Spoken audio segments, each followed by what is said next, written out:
Jasmine Curtis, remesback kay Attorney Topacio. Tingnan natin. Ito yung main topic natin kanina eh. 쟤가 놈? 어?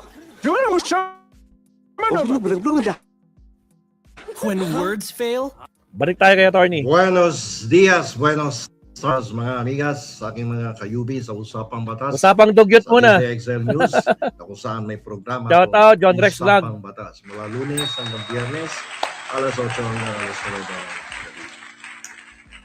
9. Ngayong buwan po na ito, ating pong ipinagdiriwang ang buwan ng mga babae. Women's Month ngayon. Ito po ay isang panahon para yakapin ang mga tagumpay ng kababaihan, kilalanin po ang kanilang mga kontribusyon sa ating lipunan, at labanan ng anumang uri ng diskriminasyon at kawalan ng pagkalang na kanilang nararanasan. Sa pagdiriwang na ito, hindi natin maaaring baliwalain ang mga pahayag na maaaring magpababa ng dignidad ng mga babae at magdulot ng malaking pinsala sa kanilang karapatan. Isa na rito yung pahayag ni Attorney Ferdinand Topacio na mga babae ay naging bagay ng pagnanasa ng mga lalaki dahil sa pagsusuot ng bikini at pagpopost nito sa social media. Nakita natin itong pahayag na to sa isang newsfeed, no? Sa isang online newspaper na kung saan pinagsabihan niya ang sikat na artista, yung kapatid ni Ann Curtis na si Jasmine Curtis Smith, na dapat hindi nagsusuot ng ganyan, kaya kayo na nagiging point of desire ng mga kalalakihan dahil sa pagsusuot ninyo ng bikini at pinopost nyo sa Instagram, kaya ganyan na nangyayari, nababastos kayo. So marami ang opinion na lumabas dito, merong pros, merong cons, no? Ngayon, dito sa ating YouTube channel, hindi lamang ito isang simpleng opinion ang ating ibibigay dito. Maaari itong magdulot ng malubhang legal na kahihinatnan at sumasalungat sa mga prinsipyong ating Kasuhan nyo na rin si Topacio. Isama nyo si Topacio sa kaso. Sa episode na to, dito sa lecture na to, ating pong tatalakayin ang mga batas na maaaring maangkop, no? Mga posibleng parusa at kung bakit napakahalaga na pigilan ng ganitong uri ng mga pahayag, lalo na sa panahong ito kung saan ating iginagalang ang lakas at halaga ng bawat babae.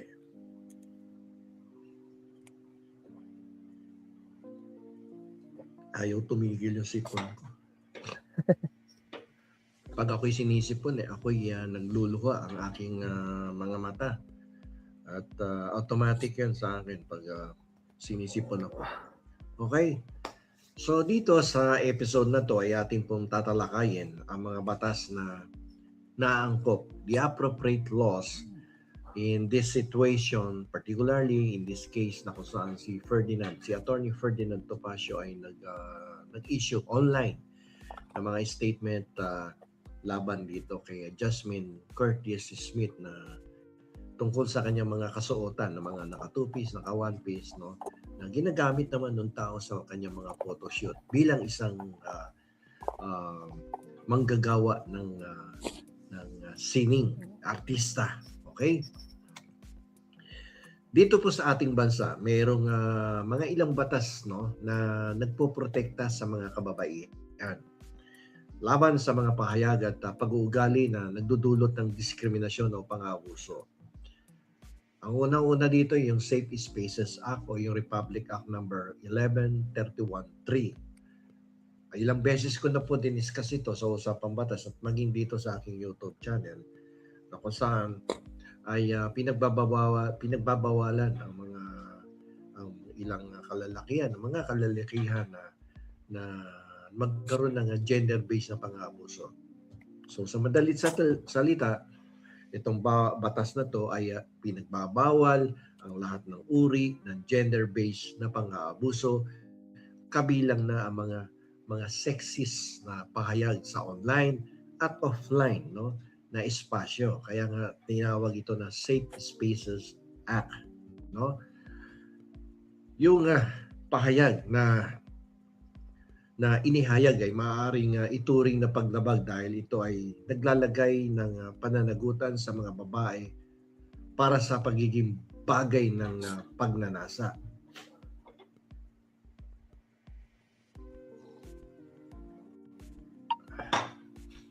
Yung pagnasaan mo yung mga babae tapos sinabi mo pa in public, no, na ini-imagine mo siya at na nandoon yung pagnanasa, no, ay pinagbabawal po yan ng batas, no.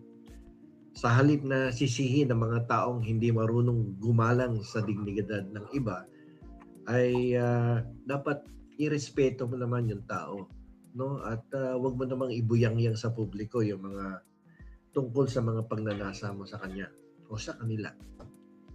Alam nyo, may multa dito na nagkakahalaga ng 100,000 hanggang 500,000 pesos at yung mandatory pagsasanay tungkol sa kasarian at paggalang. At pwede ding magkaroon ng paglabag sa batas tungkol sa Cybercrime Prevention Act of 2012. Ito, madalas din natin itong pag-usapan dito dahil maraming nagbabiodate ngayon sa panahon na ngayon na ito, tungkol sa batas na to. Republic Act 10175. Ngayon, kung ang pahayag ay nagdulot ng pagkakahiya o pagkasira ng pangalan ng mga babae na maaaring matukoy, maaari itong ituring na cyber libel. Isang kriminal na pagkakasala na nakasaad sa ating revised penal code. So pag ito binayolate mo, ano ang mga maging kaparusahan? Siyempre, may pagkakakulong yan mula sa prison correctional hanggang sa prison mayor, kasama na yung malaking multa na pwedeng ipataw ng ating mga judges, no? Hanggang 12 years yan, imprisonment. Bukod dyan, may pananagutan ka sa ilalim ng ating Civil Code of the Philippines. Simula doon sa Article 19, 21 at 26. Yung mga artikulo na yan sa Código Civil ay nagbibigay po ng proteksyon sa mga karapatan ng bawat isa laban sa pang-aabuso ng karapatan, panghuhusga o pagsalakay sa kanilang privacy. Ngayon, kung sino man yung na-offend dito at na-violate mo yung rights, maaaring maghain ng kasong sibil ang mga nasaktan para humingi ng kompensasyon para sa moral na pinsala tulad ng pagkakahiya o kalungkutan.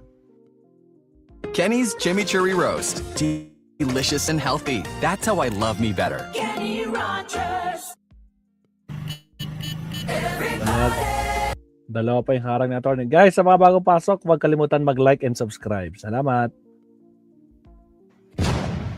Ngayon, paano kung yung nagbabiolate ng karapatan ng mga kababaihan ay isang abogado, no? Diyos ko Lord. Ano ang kanilang mga magiging pananagutan doon sa kanilang inabuso ang kanilang mga karapatan. So, yung lawyer bilang isang miyembro ng Integrated Bar of the Philippines, yung IBP, maaari ring harapin. In this case, no, maaaring harapin ni Attorney Ferdinand Topacio ang administratibong kaso para sa paglabag sa mga I-disbar nyo na! pamantayan ng profesyon. Kasi may code of conduct and ethical standards siya for public officers and also for lawyers.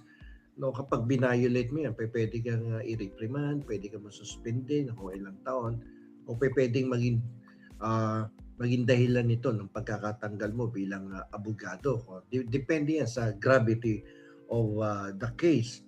So, ano yung mga parusa? Pagbabawal na mag-practice ng batas. Hindi ka na pwede mag-practice of law during your suspension. Paano kung naging permanent? Kawawa naman, hirap-hirap mag-aral ng batas, di ba? Pagkatapos tatanggalan ka ng lisensya dahil sa pananalita na lumalabas na may pang-aabuso sa kababaihan. At may mga iba pang parusa, depende yan sa bigat ng pagkakasala ng abogado. At so medyo ingat, no, sa ating mga kasamahan sa legal profession na medyo mag-iingat tayo ng pagbibitaw ng pananalita lalo na o online, no. Ang daling masipat yan at madaling makuha, masave tapos para maging ebidensya kung kayo ay makakasuhan either civilly, criminally or administratively. Okay? So, hindi lang naman actually legal na problema at dulot ng ganito mga pahayag. No? At maraming epekto to. Ito rin ay nagpapalakas ng kultura ng kawalan ng paggalang at pagbibintang sa biktima. Ito po ay nagpapakita na ang desisyon ng isang babae na pumili ng damit na gusto niyang isuot at ibahagi ito sa social media ay maaaring gamitin para bigyan ng dahilan ng hindi magandang pagtrato sa kanya. Katawan niya yan eh. Bahala siya sa buhay niya kung anong gusto niyang isuot. Di ba? For as long as it is not contrary to public policy, to customs, to traditions, and to the rule of decency. No, kung nasa beach resort na may tao, nagpo-photos yun, nakasuot ng two-piece or one-piece, walang masama doon. Huwag mong isipin na magiging point of desire yan ng mga kalalakyan. At kung ikaw man nagkaroon ng pagnanasa, sarilinin mo na lang. Di ba? Huwag mong gawing in public. Kasi dito baliwala nito ang katotohanan ng responsibilidad sa paggalang sa karapatan at dignidad ng iba ay nasa bawat isa. Hindi nasa biktima. Huwag mo isisi sa biktima. Ngayon, sa panahon ng buwan ng mga babae, lalong dapat nating ipakita na bawat babae ay may karapatang mabuhay ng walang takot sa diskriminasyon o panghuhusga.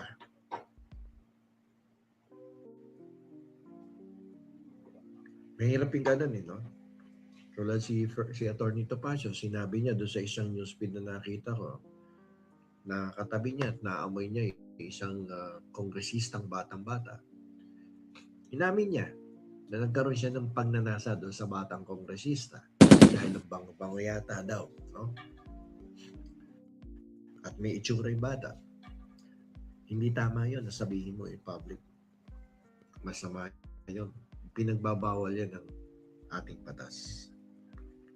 Ngayon pinagdiriwan natin ng buwan ng mga babae, dapat nating tandaan ang ating mga salita at pahayag ay may lakas. Maaari ito magbigay lakas o magdulot ng pinsala, lalo na kung ikaw ay kilalang abogado. Kaya medyo ingat-ingat ng konti. Itong pahayag na ito ni Atty. Topacio ay hindi lamang isang opinion kundi isang pahayag na maaari magdulot ng malubhang legal na kahinatnan dahil ito ay sumasalungat sa mga batas na nagpoprotekta sa mga karapatan ng mga babae. Mahalagang intindihin natin na ang pagsusuot ng anumang damit at pagbabahagi nito sa social media katulad ng Instagram, ng Facebook, TikTok at ng iba pang mga social media platforms ay pribadong desisyon po yan ng isang tao. At hindi ito dahilan para siya ay hindi igalang at bastusin na lamang ng ganun-ganun na lamang. Ang atin pong layunin ngayong buwan ng mga kababaihan at sa darating na panahon ay dapat na itaguyod ang isang lipunan kung saan ang bawat babae ay ginagalang ang kanyang mga desisyon, iginagalang ang kanyang mga pinipiling kasautan at protektado mula sa anumang uri ng diskriminasyon.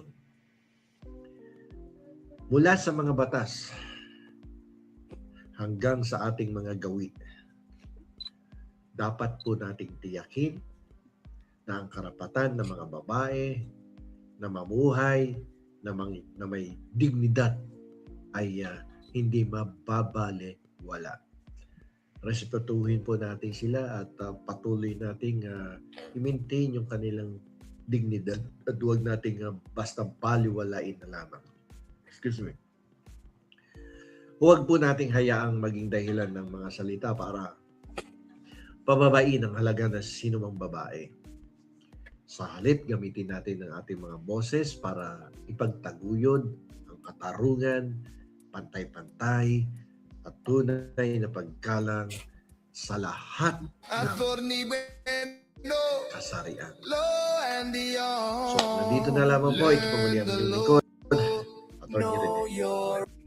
Nako po, problemado ngayon sigurado si Attorney Dogyot. Diyos ko Lord. Problemado, mukhang may haharaping kaso na naman to. Diyos ko Lord, hindi lang siya yung baka hindi lang tabla talo yan, baka siya na mismo. Diyos ko Lord. Maraming salamat, Attorney Rene Bueno. Mag-last topic tayo, Ma'am Sat. Last topic tayo. Sino punta natin? Kasi Attorney Claire, kamusta natin sa Attorney Claire? Dali lang Countdown muna tayo. Guys, sa mga bago pasok dyan, huwag kalimutan mag-like and subscribe. Baka naman.